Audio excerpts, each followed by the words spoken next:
Morning, gang.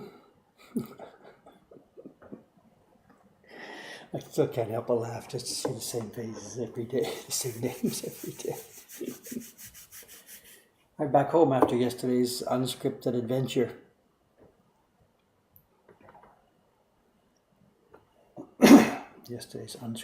Okay, what we're doing today is, we got the tracing done. The tracing was done on the iPad for the black. In fact, for all the color blocks, I think the tracing is done on the iPad now. So I transferred the iPad file to my Mac upstairs through AirDrop the other day. Opened it in Photoshop, prepared some PDF files, and I printed out, the first one of them you can see, I printed out one of those layers that we traced on the iPad. It's the black dots and her hair. And what we're going to do today is now it's going to hit the wood. This tracing, which I've printed out on our usual thin paper, it's now going to hit the wood and get ready for carving. In fact, we'll be carving it this morning.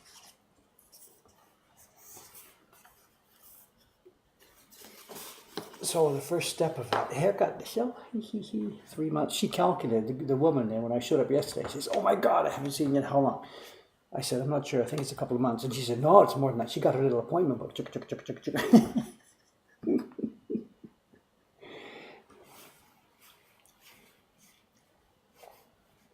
It was the end of May. I was there at the end of May. So I think I said yesterday 5 months. It was 3 months since I'd been there. That was a slip of my tongue yesterday. So. Anyway, talking too much. What we're going to do is the key block, the real key block is here.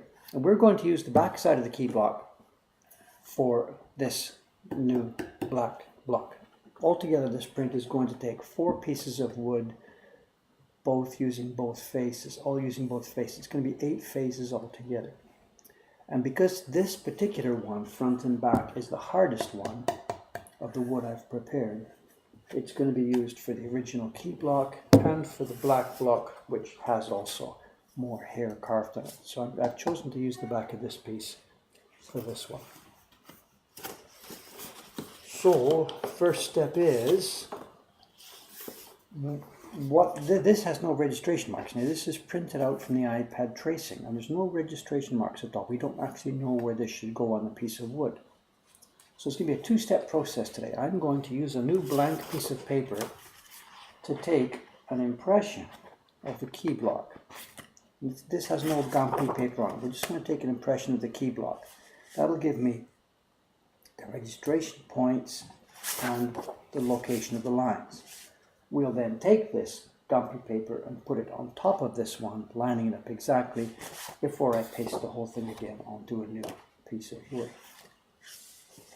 And I think what I should do is I should be pretty careful about the corners here. We're okay. Yeah, we're all right.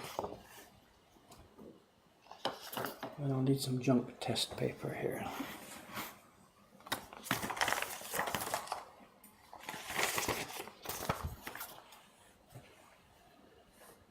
Okay, let's go. Here's my water.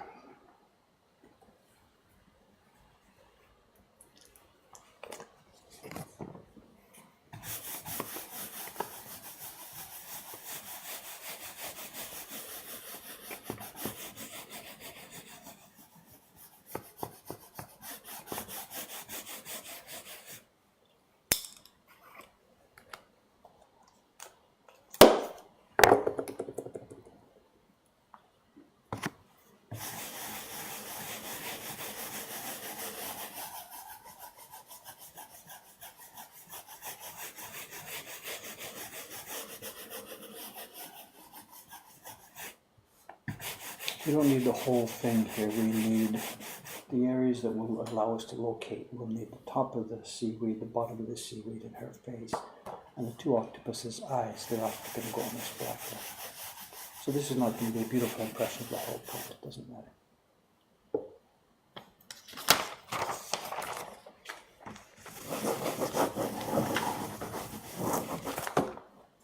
So this is going to start reading. Just do not follow the lines over.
The video, I'm going to reshoot it. There's no post-production possible. The video is no good. I'm just going to reshoot it. It might be happening tonight. I really don't know. It depends what happens in the shop today. If the shop is really, really busy, I'm out of it. But if the shop's quiet, then I might do it tonight. No promises, nothing. I have no idea. We'll see how it goes.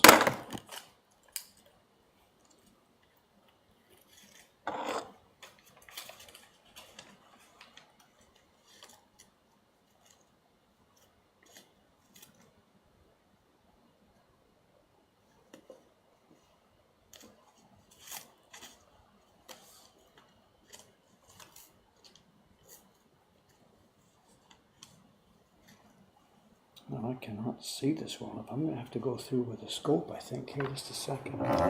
Because this has got to line up hair by hair by hair.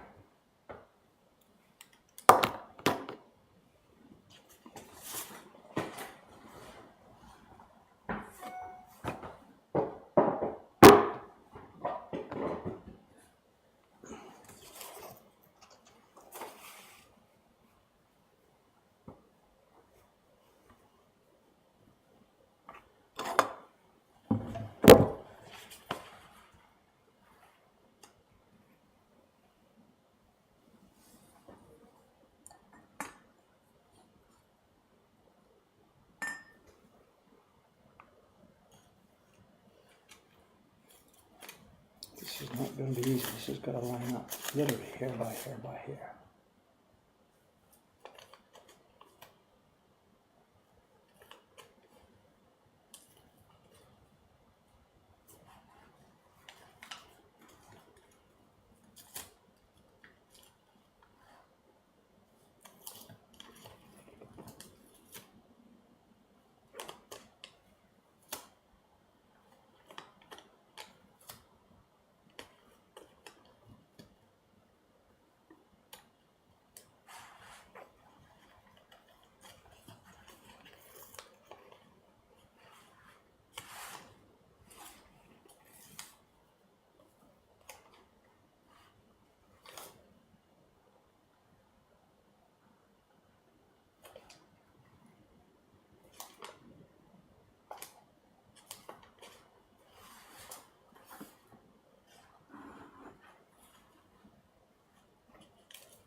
This is not easy. I'm sorry, excuse me just a minute. I've got to really be careful. This is exactly lined up.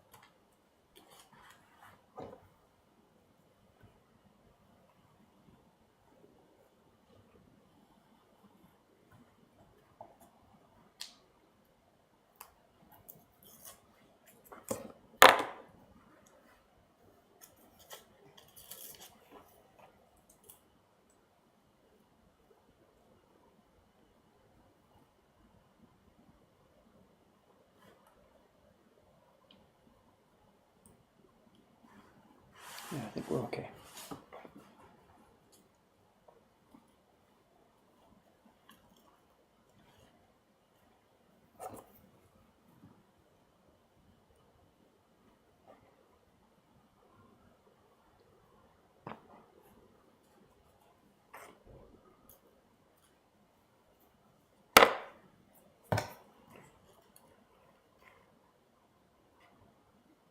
Yeah, we're okay.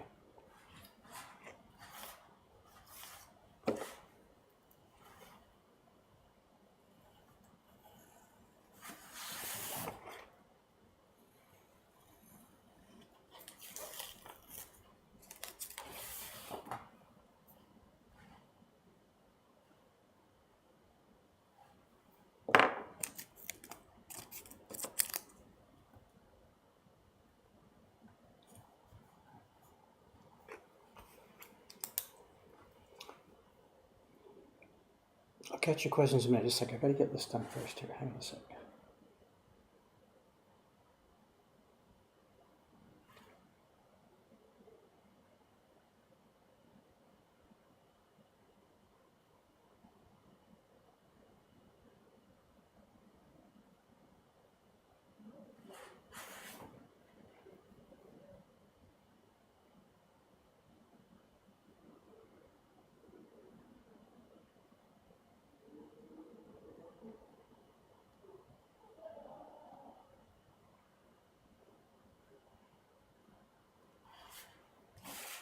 Okay, the hair's in place.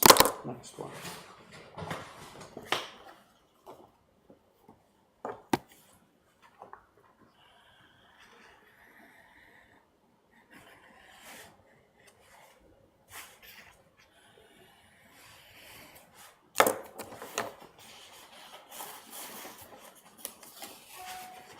When I printed this out this morning on the laser printer, I printed not just the dots that I need, but I printed also some of the nearby rocks and stuff. And that gives me my alignment.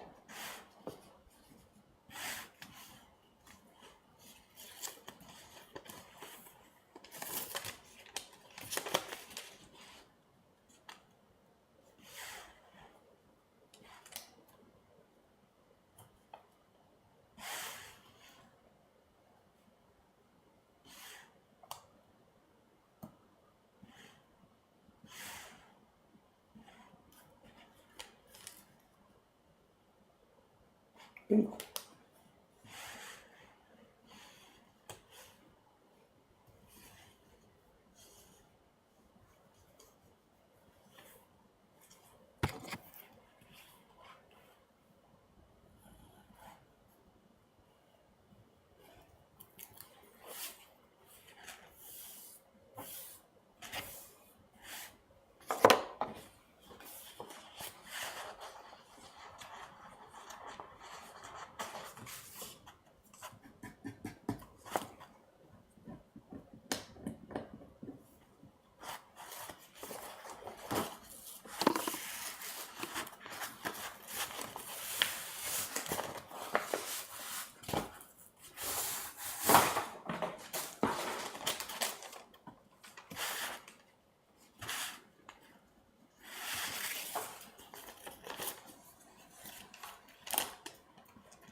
Yeah.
Okay, so what we're going to do.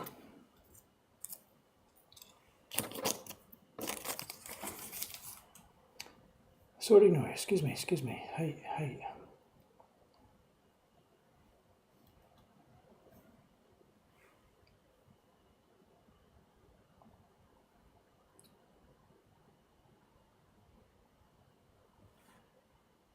You guys are okay with you, are you? Hi.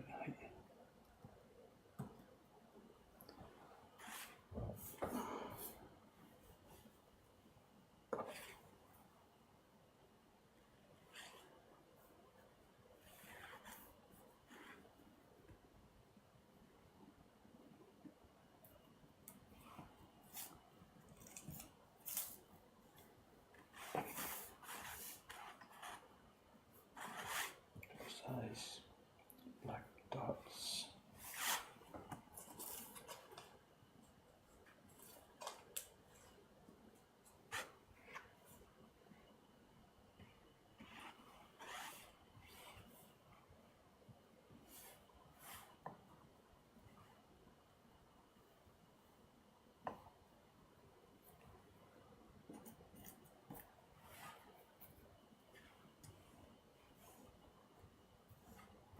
Okay, we're good to go. As far as I can tell, this is lined up. I'm gonna go to the door just a minute to get some light behind us. I have no light table, so I'm gonna go to the window just for a sec to check to see if this looks good.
Okay, looking good. Next step, paste it down. And to do that, we have to do a couple of things.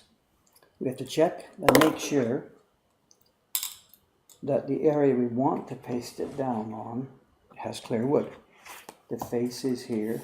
Is that the best part of the wood? Oh, that's not the block I'm going to be working with. Hang on a second. Just I need to paste it down the wrong one. There we go.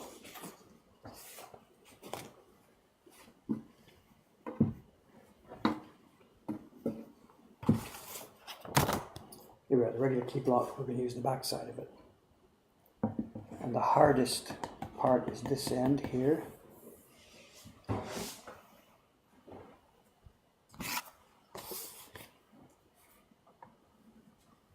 Again, I check the face. The face is going here. It looks clear. Octopus eyes there. The rest of it's no big deal. It's just black dots. There's no. Okay, so I can do it my normal way. We'll start with this corner. So, use the iPad as a light table. Yeah, not a bad idea. If I had it, it's over there somewhere. So, yeah, good idea.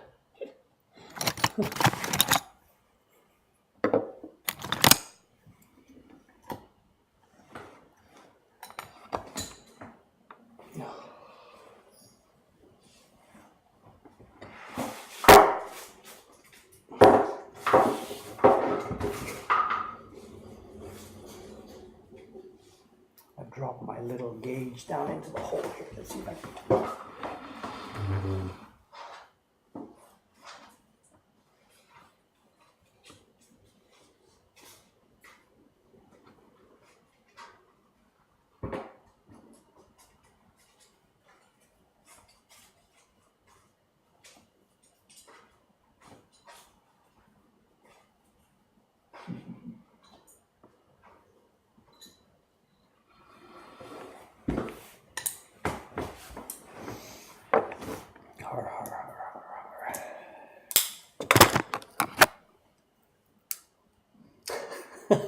Enough already.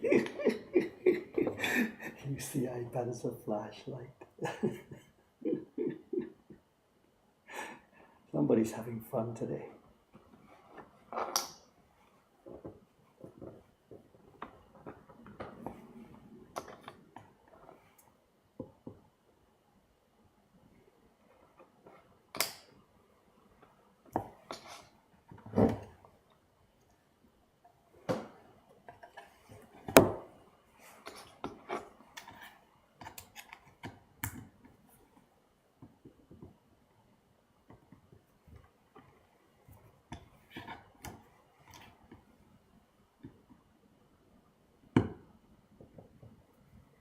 This is hardwood. It's good. It was wood that was prepared for this project years ago.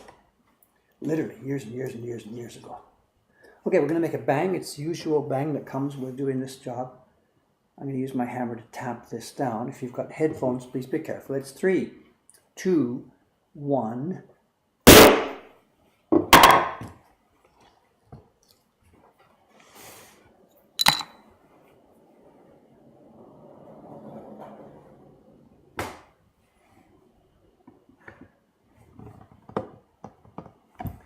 Many people ask, why do I use the hammer that way but not this way? It's because the wood grain, the chisel falls into the wood grain easily. But when you're cutting a cross grain, the chisel won't press in. So tapping it in.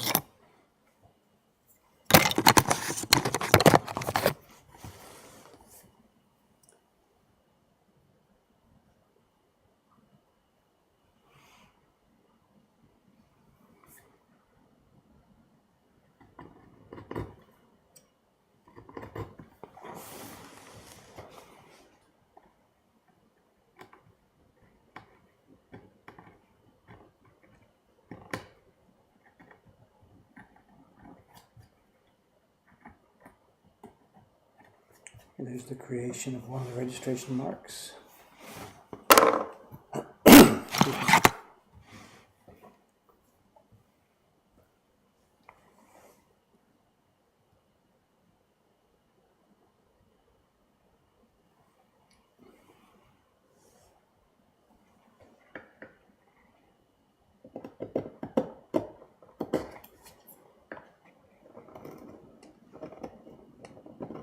Nice hardwood, so nice.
There we go.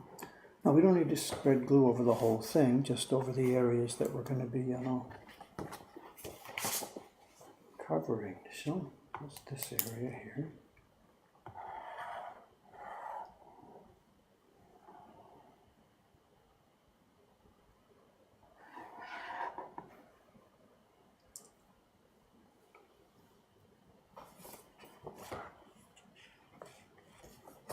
Okay, let's paste this baby down. Block looks clean. It's really hard. This has been preserved. I first got this block ready, I don't know how many years ago. This project first started cooking quite a number of years ago. I got wood ready for it. The key block I got ready for it. Color blocks I haven't gotten yet. There's my water bottle. Okay, let's do this. Paste this down.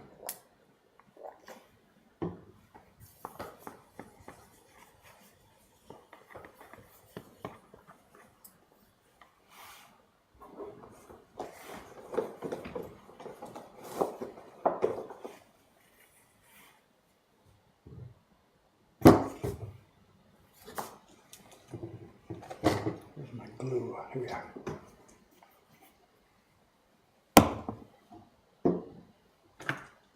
Here's your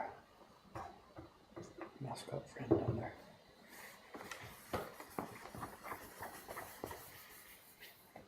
Some light, maybe.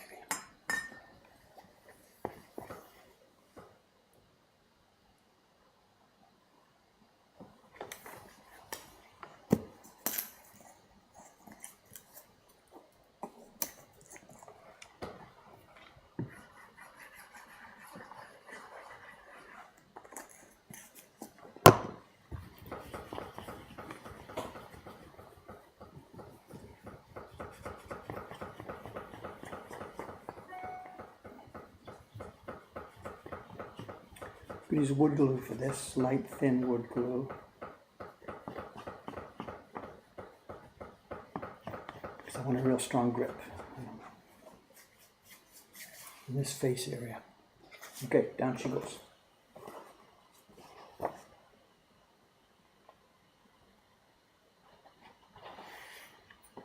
Absolutely most critical part of the job, getting the transfer sheets down perfectly aligned. This whole thing happens within the space of a few minutes. If I did the test printing there this morning and then fooled around and went for lunch and did something else and pasted it down this afternoon, it could be a disaster. The paper expands and contracts with moisture in the air. You've got to do it all in a few minutes. The larger the print is, the more critical it is.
Okay.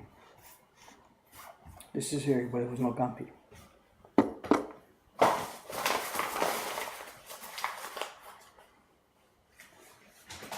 Let's peel some of this off the back.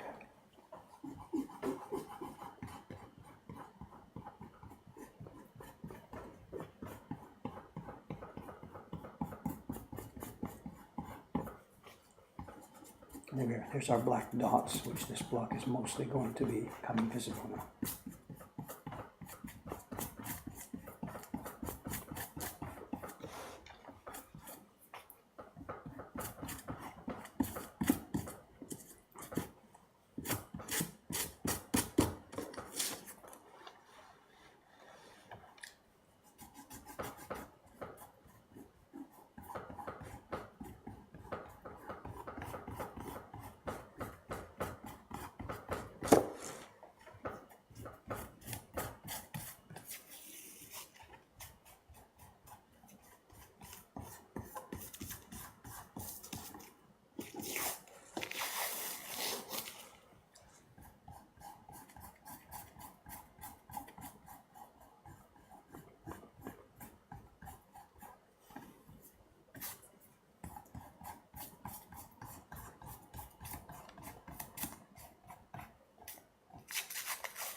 Okay, black dots, octopus eyes, black dots up at the top, and her hair. Just do this carefully.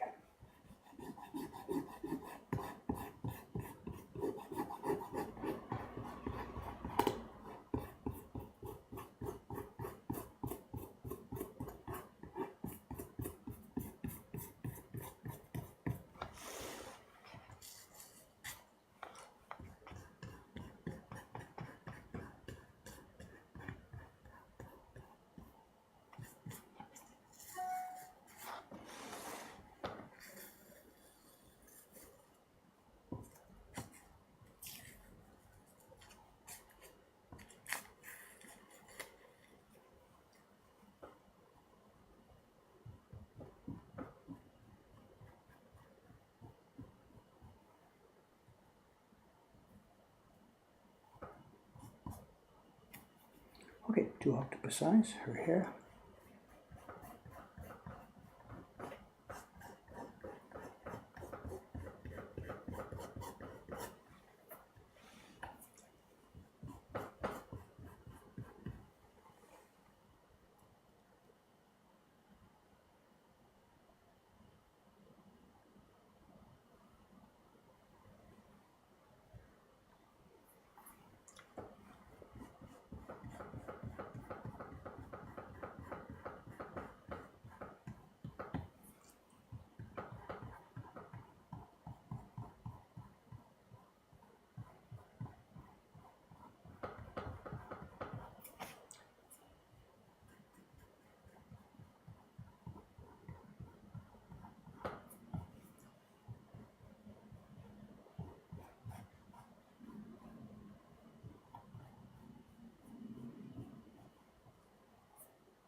Okay, I think we'll leave it for there. When we're actually carving this, we'll touch it up with oil. That'll make it even more transparent.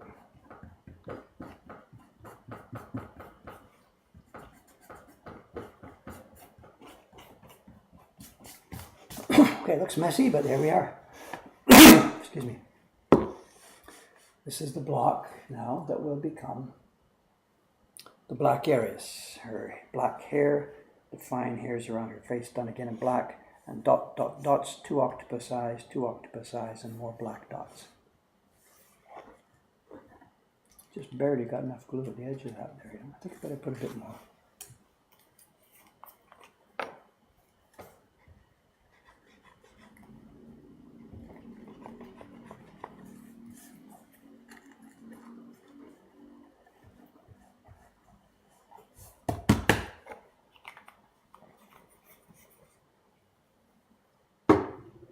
Okay, there we go, we're up.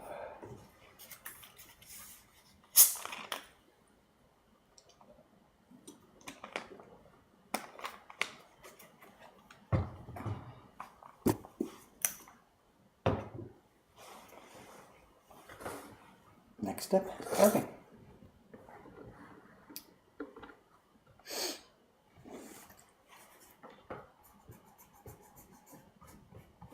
And something like these dots is, of course, no particular fun, no particular enjoyment, because what we have to do is leave the black dots and carve everything else away from it. So it's pretty time consuming.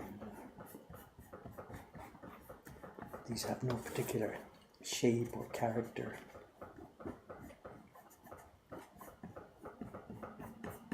It's just part of the job, fills in the details.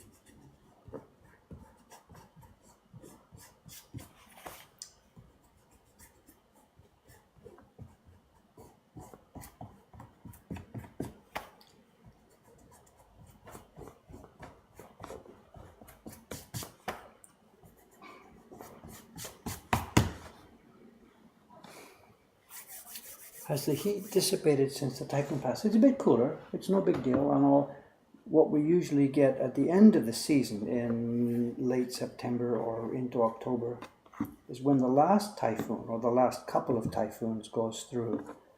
It seems to clear away all the hot, humid stuff, and that's replaced by cold air coming down from up north. We're nowhere near that yet. This is still the middle of August. So one typhoon is gone, but it doesn't matter. We're still full of tropical air here, so it's hot and humid still. I've got the air conditioner running in the building here, so I'm okay today, but it's still hot and sticky.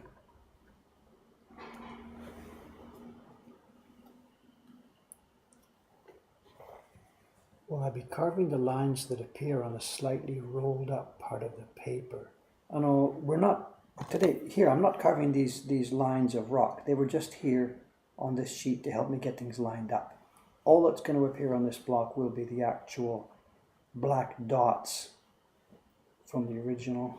The octopus eyes will be on this block, more black dots, the young octopus eyes, and her hair mass. These other lines that you see here, I just printed them on that transfer sheet to help me line things up. They're going to get carved off now.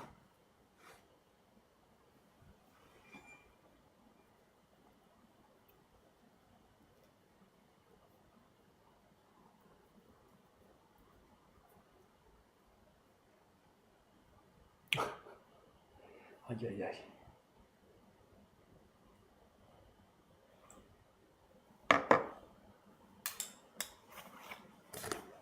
Okay, this next part is not going to be horribly interesting, but there were people who were thinking, when are you going to start carving again? Well, I've started carving again, but this is not going to be really all that interesting. What I'll do first is I'll outline areas, just, I'm not going to carve dot by dot by dot right now. I'm just going to carve areas, then clean them off with a bigger chisel, and then finish off by carving the dot shapes. So we just sort of get roughly close to it at first.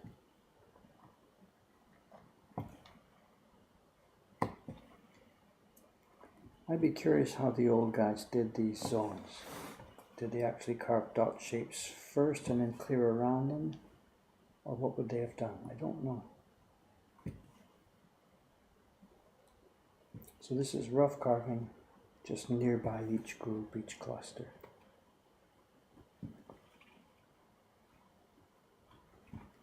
We'll clear away with the big chisels and then do the actual dot shapes last.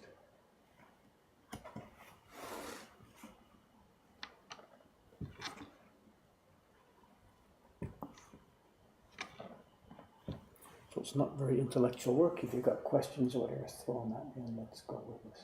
Where are we here? Am I on board? Looks good.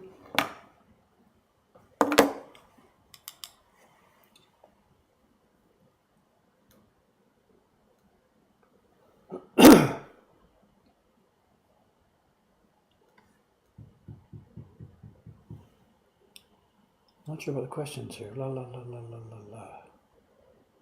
Open space with tiny dots is more difficult to print cleaning. No, printing will be dead easy. So we have to print carefully on the hair zone, of course, and the black dots will just be bang, no problem at all. If you press too hard, you're in trouble, but of course we adjust the pressure. And what did they use before the Honbaran was invented? This is a real mystery. People who study this sort of stuff, the history of Japanese printmaking, are up in arms about this. Nobody knows at all how the Baron developed. There's no predecessors to it. It was suddenly there. It just popped out of nothing. It's not even remotely close to tools in other cultures. The Chinese printmaking is done with a totally different tool, totally different concept. This Baron clearly didn't come from China, like some other things did. But where it did come from is unknown. There's a very interesting theory put forward by my friend Michael Schneider from Austria. He's here this year, or a couple of years, teaching printmaking, modern printmaking, at the Geda University just up the street from here. He's a visiting professor, whatever they call it, from Austria. And what struck him was the similarity of the word Baren to a word in his language, German, I guess, or Austrian German, whatever. They have a term, I can't pronounce it properly, Ballen, B-A-L-L-E-N. And it's not a rubbing pad for taking printing impressions. It's an inking pad for dabbing on ink. It's got a handle and a round base, and you use it to dab on ink onto a block before putting it in the printing press. This is Western stuff, nothing to do with Japanese stuff. So it's a round tool for inking a block, and it's got the same name as the Japanese round tool for rubbing a block. It seems too much to be coincidence, especially when the Japanese term is not known any time earlier than when the first Westerners came here. And the Jesuits were here in the 1500s, 1600s, and it's known that they brought a printing press with them. They brought a printing press to print, on Christian propaganda, whatever. And it's known that was here. They actually did. They printed some books and dictionaries and stuff here in Japan on their imported printing press. So this German printing press, a hand thing, of course, this is just post-Gutenberg a few years. The German printing press and that tool, Balen, a round tool for working on the printing, was here just before the Japanese were starting to do their own woodblock printing. So he thinks this is a smoking gun, that somehow some kind of Japanese workshops saw the guys doing the printing on their press and then got confused about the name, whatever, looking through the window watching these guys do their printing with a round tool, hearing it called a balen, going back and trying to figure out how to make one, getting it totally wrong, not even using it for the inking, but using it for the taking the impression. I mean, it's kind of a bizarre story. It's a pretty big stretch of imagination to think that's how it happened. But there's no other answer. The tool doesn't exist in Japanese culture before that, and the name doesn't exist in Japanese culture before that.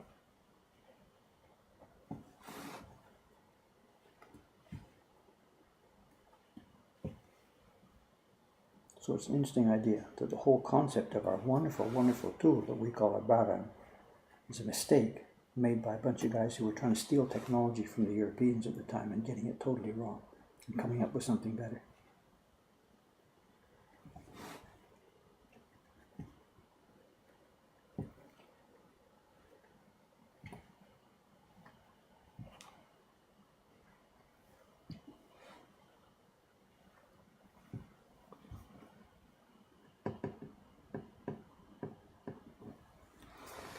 The Chinese equivalent, I can't tell you from first-hand experience what it is. It's a wrapped bundle of plant leaves. It's not a thing, the Chinese system isn't a thing that takes repeated pressure, repeated pressure, repeated pressure. They're using extremely thin paper in their printmaking, always have done, extremely thin paper, like the stuff they use for calligraphy. And with the Chinese system, they've got a brush that's full of plant fibers. It rubs on the block really roughly to put pigment all over the place. Paper comes on, and then it's sort of I don't know, it looks almost sort of like my glasses case. It's a bunch of fibers wrapped around with, I think it's a palm leaf, I heard. And then it just rubs across once, twice, three, bang, it's done. Because the paper is so thin, you just simply have to rub it. There's a bunch of YouTube videos. If you look up Chinese printmaking on YouTube, there's people doing things. And you can see the way it works. From the Japanese point of view, it's a much lower tech thing, and because of the Chinese paper being so thin and not capable of taking multiple impressions, a different tool is required. It's much low tech than the Japanese button. It wouldn't work for us at all, just impossible.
Yeah, but this thing about the Japanese improving on the Western tradition here, I don't think that's the case in this particular example. I know the Western printmaking and the Chinese printmaking was all earlier than the Japanese. And I guess samples of prints from different parts of the world did come here. So I can easily accept that the Japanese got the idea, oh wow, look at that, we can make prints and we can make prints in color, we can make images on paper. Maybe the idea came from other countries. But the technology that those other countries were using, I think, was not here. It wasn't a question of importing the technology first and then saying, oh shit, we can do this better. I don't think that's what happened at all. The idea came. Colored books came from China, various different prints of different sorts, etchings, whatever came from Europe. As I said, there was an actual printing press here from Europe. So examples of the concepts of printing were here.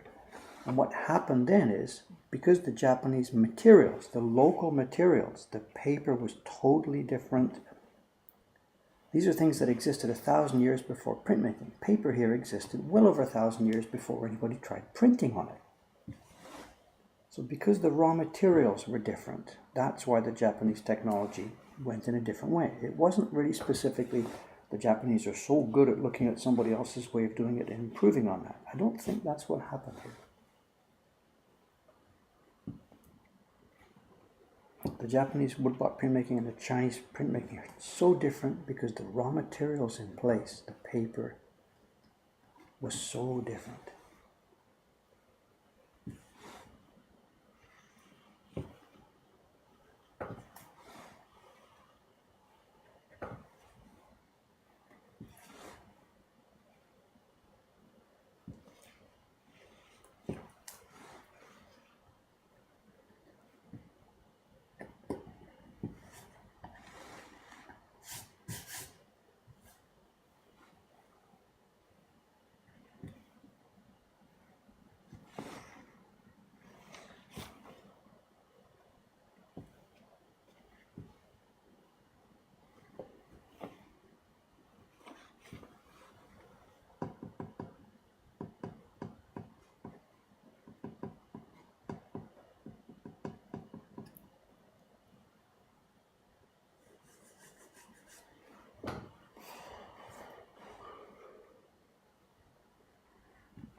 What's this time? 50 minutes. Am I being timed here?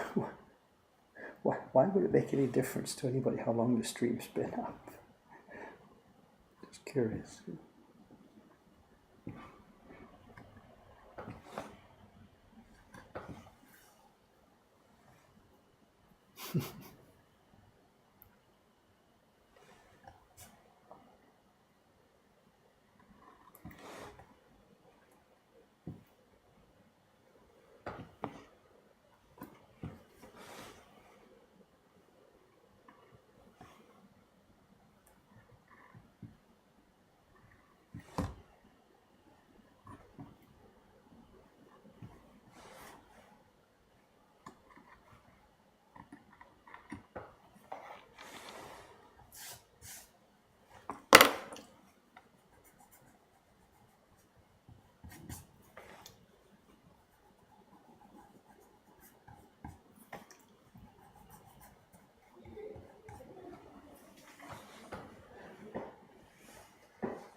the light on the desk now. I keep a stand underneath the light so that it doesn't swing freely all day long. It turns out that the string stretches and it gets longer and longer and longer. So most of the time I keep the cup here under the light, so the light just sits on the desk. At the moment I want to put the block underneath the light, so I've had to remove this. If I leave it like this, the string gradually stretches bit by bit by bit by bit.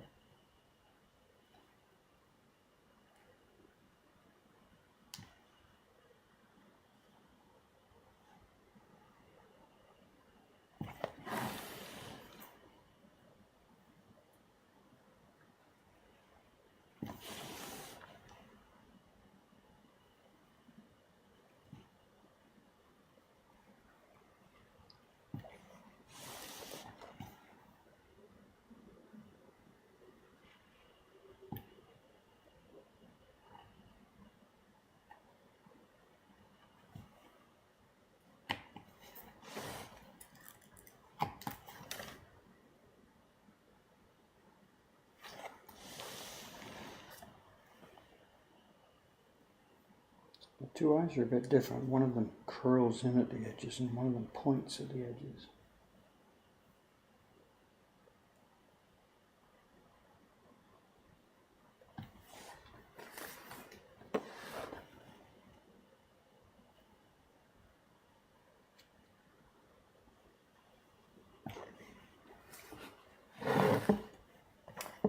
The globe is just a tiny bit too low for the block to go under. I have to hitch the string up a little bit.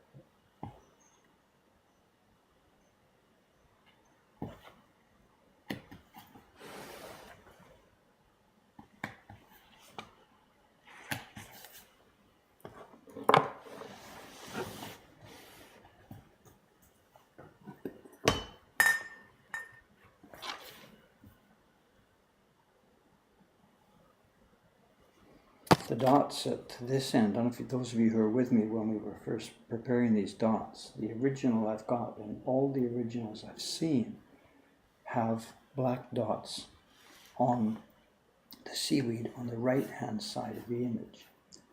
And they forgot, it seems, to either carve them on the left hand side or they forgot to print them on the left hand side. My guess is they forgot to carve them. So this particular batch of dots right here in this triangle, these are created fresh by me. We're trying to imitate what it would have been if they'd done it properly. That one by itself. What is that?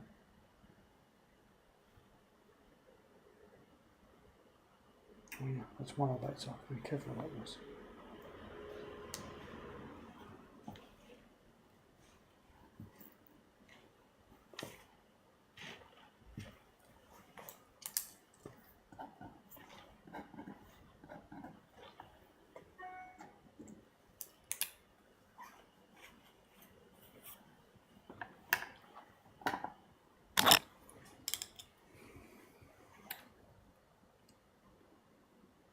New faces here today.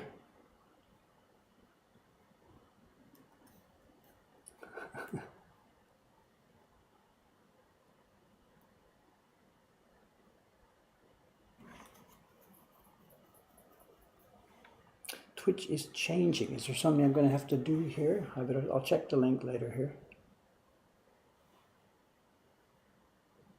Crafts and hobbies. Is that what I'm going to be under? Okay, fair enough.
Maybe they would allow more than one category. If that's the case, then this could go in the art category and the crafts category, I guess. If they allowed multiple categories, shouldn't be any difference, just like multiple tags.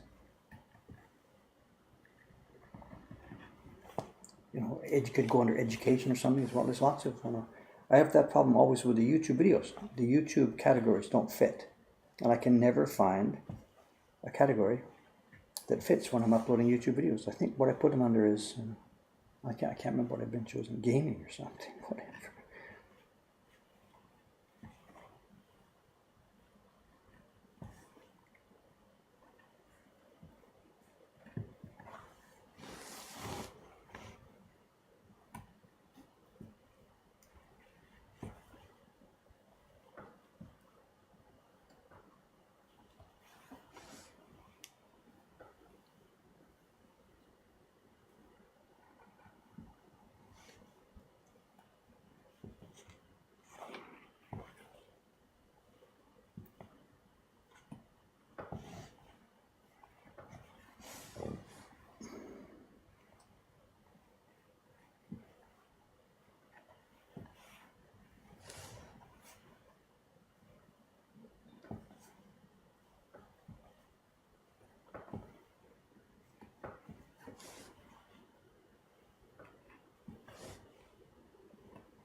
How's Cameron feeling? He was just off for one day. I guess he won't be here today. Today's Saturday. Cameron won't be in this morning. He's gone for a couple of days. He stayed off for one day. I guess his kid had something and he got a bit of it. He came in for the next couple of days.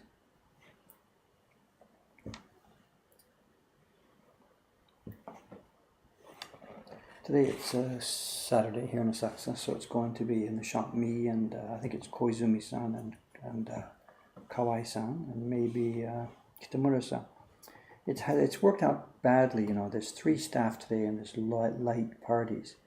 But yesterday they were sold out of the parties and only had 2 staff, and I snuck out to Ome, which didn't help. So it's hard, you know, when the print parties, we don't know. We know some advance reservations, but we never know what's going to happen any given day. The night before reservations come in, some people cancel, some people sign up.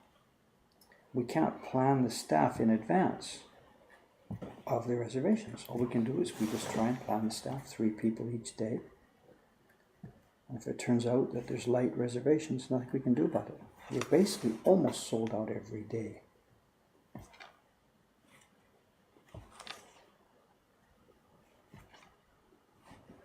We turned away yesterday. A group of 5 people wanted a print party in the afternoon. They had to turn them away because there wasn't enough time.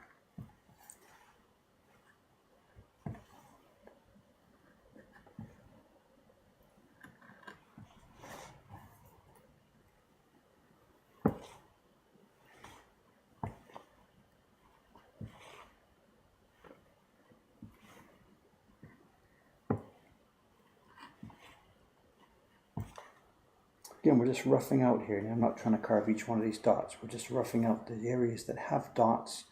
When I'm finished roughing it out, it'll be tomorrow. I'll be using the chisel to clear away lots of wide areas of wood. We'll prepare the oceans, and then we'll finish off by carving the actual shape of the dots. I'm not carving dot shapes right now. I'm just roughing out areas that contain dots.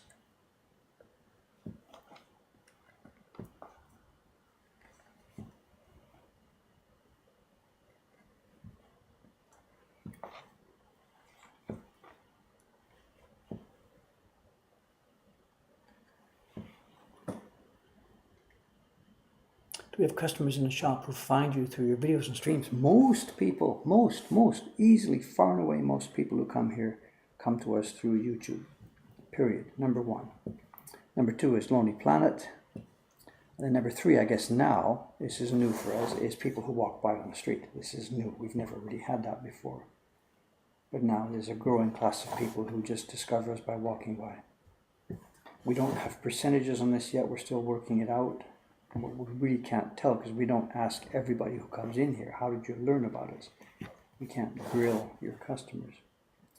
But we've just heard time and time again. Far and away, most people who come to us have done so through YouTube. YouTube is our single biggest driver of connection with the outside world. That's why I'm really nervous, because I've let it slide. The last few months, I've really let YouTube slide, which hurts YouTube and hurts Patreon as well. People have been supporting on Patreon, and I haven't been coming through with results.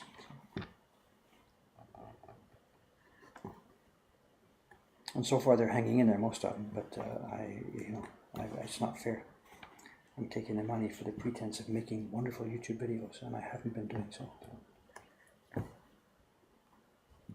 Anyway, as we know, back to that tonight maybe, or maybe tomorrow night, I don't know, we'll see.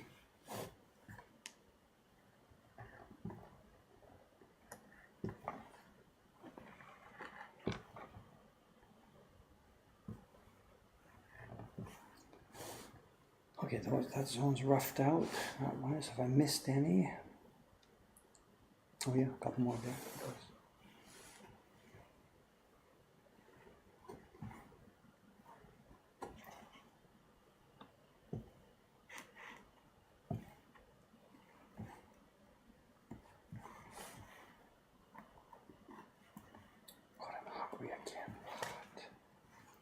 Didn't really get dinner last night on the train back from Olme. Okay, what's happening over here?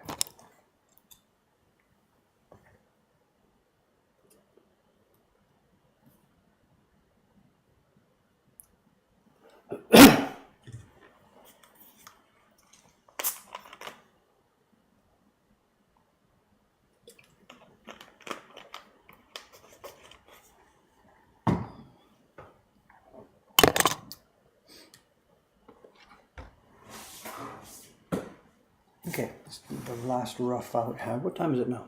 9:09. This will probably do it for today. I'll rough out this zone.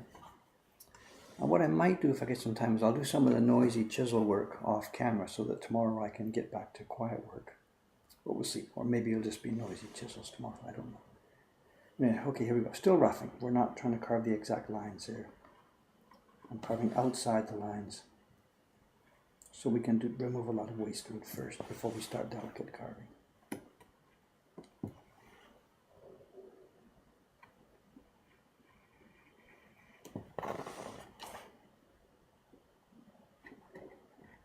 This would be apprentices' work, absolutely, in a big, busy workshop in the old days. There's no way an experienced carver would be doing this part of the job. One of the kids, whatever, first day, anything. Kids could do this because there's no carving of actual line work. Just you got to put the knife in there and chop wood. So absolutely this would be young apprentice work. Or conversely, an older guy in the workshop who can no longer see well anymore. Can't see well enough to cut the lines, but he can see well enough to do this. So it's either beginners or semi-retirees who would get this part of the job. There's no way an experienced guy would waste his time doing this. In the 20th century, after the war, that's different because now you're working, it's one guy, one workshop. So like the guy I met, Ito-san, he did the whole job start to finish. So yes, he would do this part of it under those circumstances. But in the old days, when there were flourishing workshops with all levels of people working together, absolutely.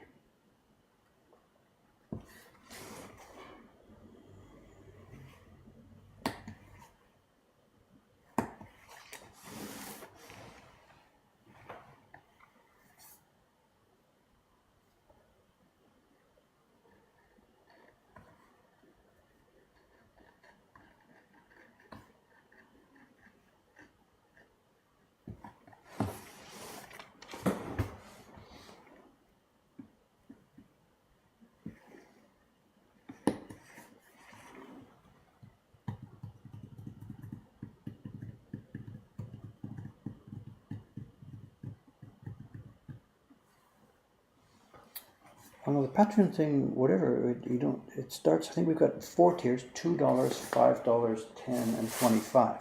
And the $2 a month tier, doesn't actually get you anything because we can't make it cost effective to bring you a woodblock print when there's a $2 a month donation. But everybody who's at the $5 a month or up, they do get prints. They get 2 prints per year if you're at the $5 a month tier and up. And the staff tried to talk me out of that because they said, Dave, that's going to just use up most of the Patreon money. It becomes like Kickstarter. It becomes shopping instead of patronage. I didn't bother about that. It's okay. It doesn't matter. By having those levels and sending those prints, we keep those people happy. We also keep our printers busy, which is one of the main points of what this is all about. We keep the paper maker busy. Just, producing and selling prints is what we do. And if everybody on Patreon joined at the same level, the $5 level, I can't say we'd be in trouble, but it wouldn't make sense because we would just be selling cheaper prints. But that's not what happens. The $5 level is there, but there's also a 10 and 25, and it's the people who are at that level that mostly go into our savings account and pay those other expenses. So it doesn't matter. We're fine. Any level helps. Every level helps.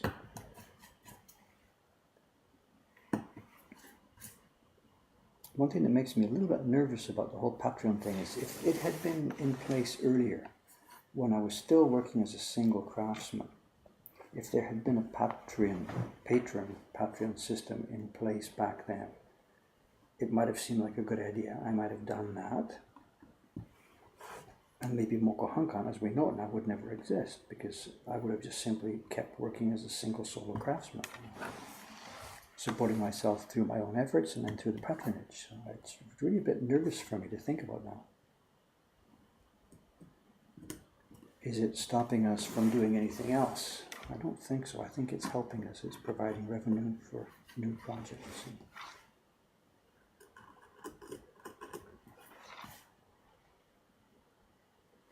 I cut it a bit close there, actually. Okay.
Okay, that's the roughing out step done. What time is it now? 9:15.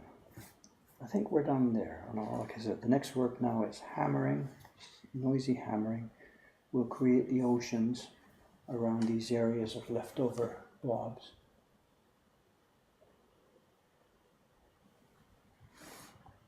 And then once the hammering and the oceans are done, we'll finish off by carving carefully each one of these blobs again, and then I'll move on and finish off the hair. It'll be a few days' work to do this blob.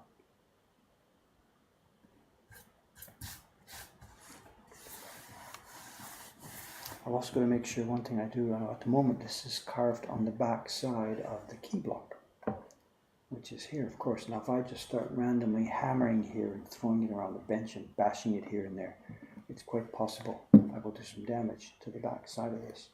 So before I start my hammering, absolutely, it's going to be important that I cover up, carefully protect the back side of this one.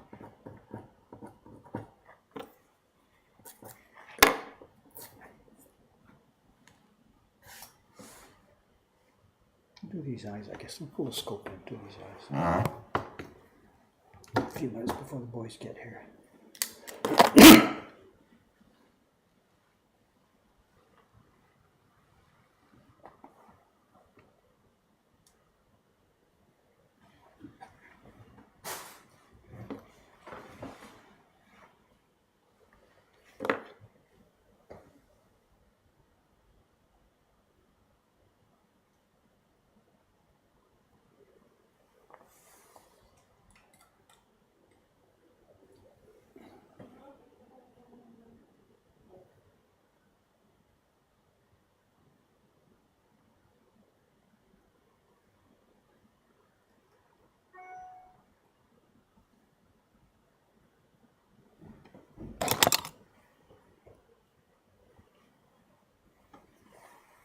I think it's quite sun outside.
Questions, what is it?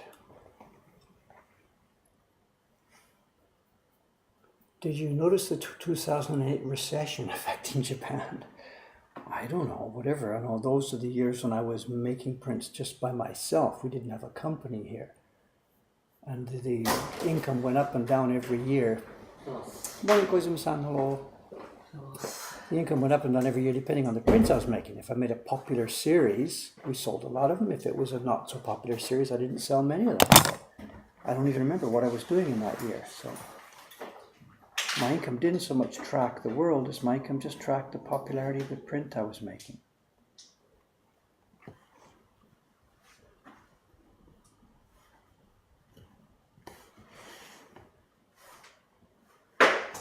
Nowadays, when we have a more general catalog here, we make the same prints and they're for sale in our online shop. I guess sales now will track the economy more than they did before when I was by myself. Good morning. Hello, Kai-san, hello. Hello. Say hello Good here. Yeah. Good morning.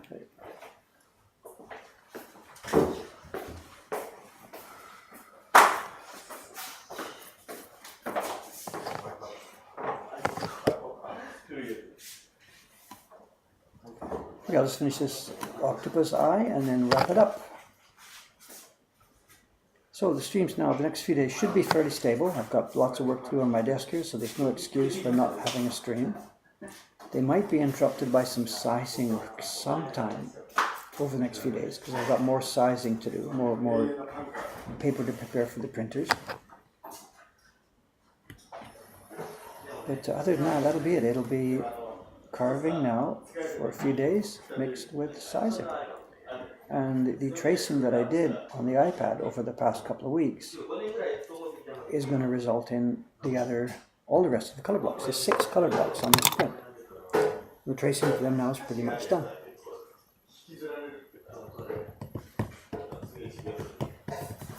So about packaging on the prints, prints should not live inside the plastic bags. We send them in plastic because rain and whatever. But please don't keep your prints inside the plastic wrapping. We've tried to make this clear to people all over the place. Keeping it in plastic means no airflow and an increased possibility of the mold and stuff happening. So keep it in the packaging that we've prepared for it, but don't keep it in the plastic. Take out a plastic bag and throw it away. The print shouldn't live inside plastic, period.